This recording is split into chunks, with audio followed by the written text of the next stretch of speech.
Hey everyone, today I'm going to teach you how to enable or disable JavaScript in Brave browser. Without any further ado, let's get started. First, open your Brave browser on your computer. Once it loads up, direct your attention to the upper right corner of the screen where you'll see three horizontal lines. This is your main menu icon. Click on these three lines and from the drop-down menu that appears, select Settings. This will take you to the main configuration area where you can customize various aspects of your browser. Once you're in the settings panel, take a look at the left side of the screen. You'll see several options listed vertically. From this left panel, click on Privacy and Security. This section is where Brave keeps all its important security and privacy controls, including how websites can interact with your browser and what features they're allowed to use. Now, within the Privacy and Security section, you'll need to click on Site and Shield Settings. This area gives you granular control over how individual websites behave when you visit them, including permissions for notifications, camera access, location services, and scripting capabilities. Next, scroll down through the options until you find JavaScript.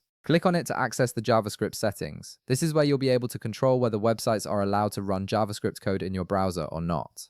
JavaScript is what makes most modern websites interactive and functional, so this setting has a significant impact on your browsing experience. At this point, you have two options depending on what you want to achieve. To enable JavaScript, select sites can use JavaScript. This is the default and recommended setting for most users because it allows websites to function properly with all their interactive features, dynamic content, and modern web applications working as intended. However, if you want to disable JavaScript for security or privacy reasons, select Don't allow sites to use JavaScript. Keep in mind that disabling JavaScript will break many websites and prevent them from working correctly. You might see missing content, broken layouts, or features that simply won't load. Some sites may not work at all without JavaScript enabled. And that's it. You've successfully configured JavaScript settings in Brave browser based on your preferences. If this video helped you out, be sure to leave a like, subscribe, and I'll see you in the next one.